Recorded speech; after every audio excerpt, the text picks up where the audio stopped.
I woke before dawn to stillness, so complete it felt staged, like the air itself was waiting. The curtains glowed faintly, not with the warm blush of sunrise, but with a pale, metallic shimmer. For a moment I thought the city had turned to fog, but the light was too steady, too cold. I pushed the fabric aside and froze. The sky was gone. In its place hung a disk so huge it devoured the horizon, smooth and silver like poured mercury. Across its face stretched crimson numbers, perfectly sharp against a steel-gray surface. 23 hours, 59 minutes, and 12 seconds. They ticked down with mechanical precision, each pulse bright enough to stain the rooftops below. A pulse of disbelief rippled through me. I blinked, shut my eyes tight, opened them again, but the vision remained. A clock, an impossible planetary clock, suspended where the heavens should be. My stomach tightened. Instinct wanted to call it a dream, yet the chill seeping through the glass, the distant car alarms, the sudden burst of voices from the street told me I was awake. I stepped outside. Neighbors gathered in loose knots, some in slippers, some barefoot, all staring upward. The only movement was a red glow crawling across their faces as the digits shifted to 23 hours, 59 minutes, and 9 seconds. Someone muttered a prayer.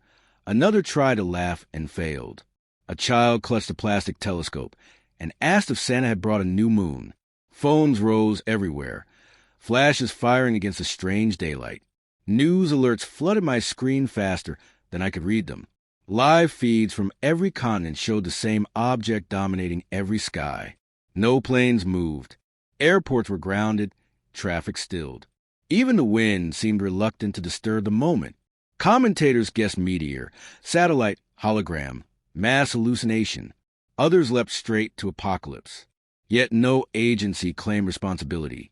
No scientist could say how something of that scale had appeared without warning. Panic built in pockets. A man screaming scripture, a woman begging strangers for forgiveness. But alongside the fear was wonder, raw and quiet. I felt it myself, threaded through the dread, the strange privilege of witnessing something vast and unexplainable. I needed someone who could see past hysteria. Rayhan came to mind instantly, an astronomer I'd met during a public lecture months ago. His observatory sat on the hill beyond the river. I hurried there, weaving through stalled traffic, noting how every driver had abandoned steering wheels to look skyward. Rayhan stood outside his dome, coffee forgotten in one hand, tablet in the other. He barely glanced at me before pointing upward. "It isn't in orbit," he said, voice hushed as though the object might overhear. No trajectory, no shadow consistent with a body that size. He invited me inside where instruments hummed in subdued blue light. Telescopic images filled the screens. The surface of the disk wasn't uniform after all, but alive with minute motes, particles arranging themselves in tight lattices, then breaking, reforming, like a colony of intelligent fireflies. He zoomed closer on the numerals. Their edges weren't painted, but composed of those same motes, each no larger than a grain of sand, flickering into formation with every tick.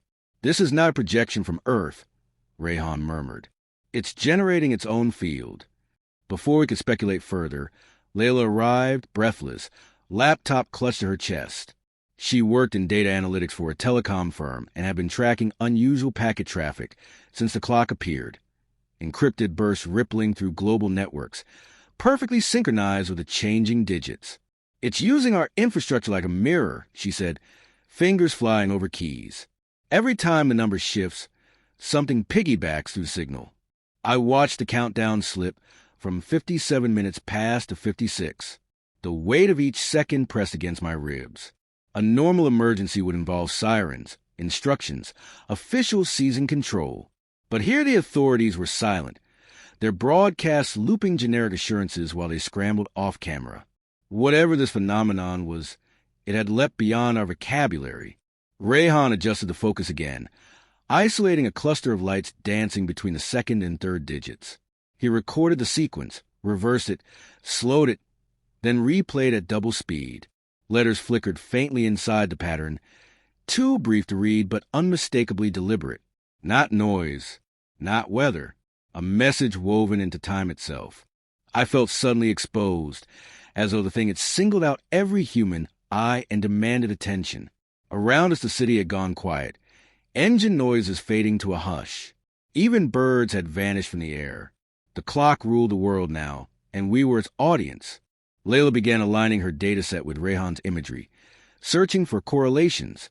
She suggested the embedded particles might form a high-density lattice transmitting data in optical code. If true, the message wasn't just for experts. It was for anyone patient enough to see patterns where terror urged them to look away. We set a working rhythm. Rehan capturing frames, Layla decoding bursts, me cataloging impressions from news streams to feed context. Each new frame tightened the puzzle. An intelligence existed behind the construct, disciplined yet subtle, revealing nothing but urgency. Hours bled without notice until the numbers read 12 hours. The top half of the dial pulsed brighter, casting elongated shadows through the observatory glass. My pulse jumped. Whatever purpose the device served, its midpoint mattered. A surge of voices drifted from the hill's base. Reporters had arrived, shouting questions we couldn't answer. I ignored them, eyes fixed on the radiant figures overhead. Some part of me, deeper than reason, sensed the test unfolding, scales tipping unseen. The clock wasn't here merely to warn or frighten. It was measuring us, registering how we met uncertainty. I gripped the windowsill, feeling its cool solidity, a fragile anchor against the immensity above. Around me, instruments beeped steadily, indifferent to existential dread. I drew a long breath, bracing for whatever revelation would follow the next pulse. The countdown held steady at 12 hours, as if daring humanity to interpret its intentions.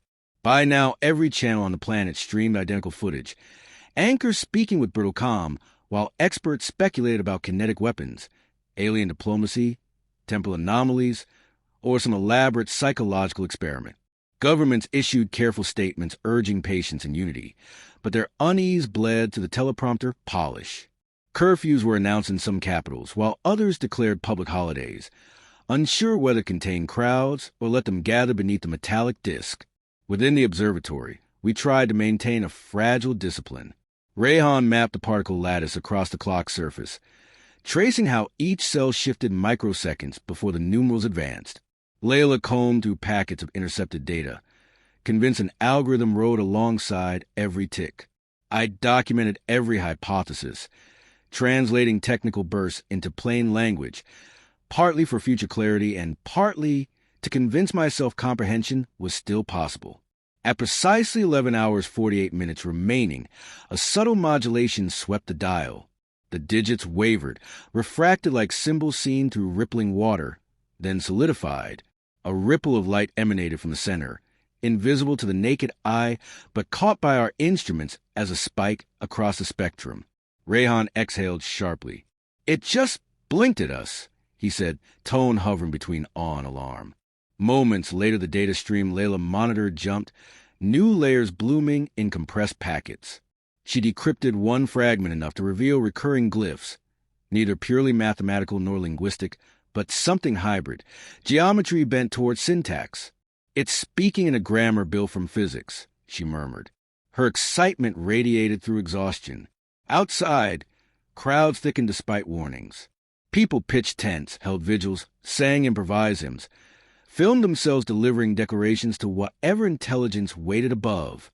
A few opportunists sold souvenirs shaped like miniature clocks. Yet most gazers remained reverent, as though instinct recognized significance beyond commerce. The next hours became a disciplined frenzy. We constructed translation matrices, aligning glyph frequency with countdown intervals, cross-referencing with global magnetic fluctuations. Slowly an outline emerged. The pulses weren't random. They indexed behaviors recorded across the planet, movement density, vocal amplitude, biochemical signatures leaking from oceans and forests. The object was surveying Earth at scales from planetary to cellular.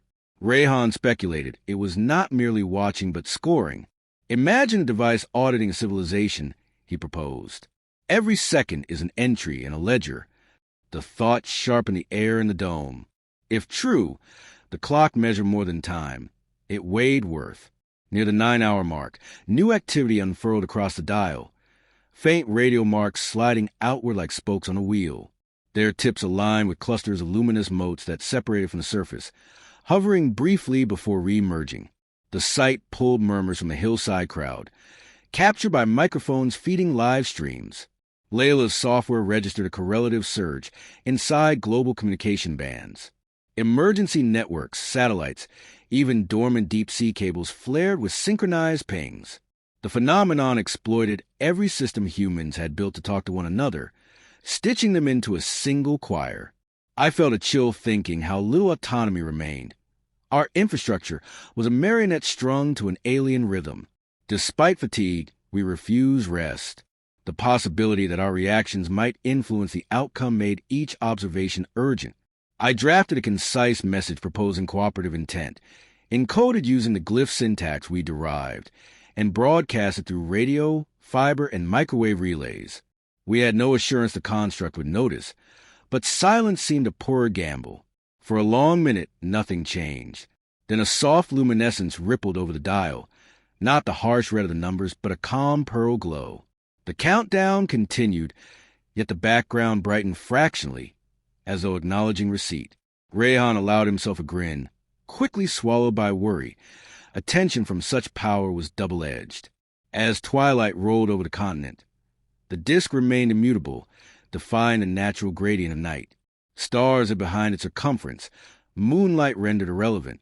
Campfires dotted hills and riverbanks, where people waited to see if the next hour would deliver revelation or ruin.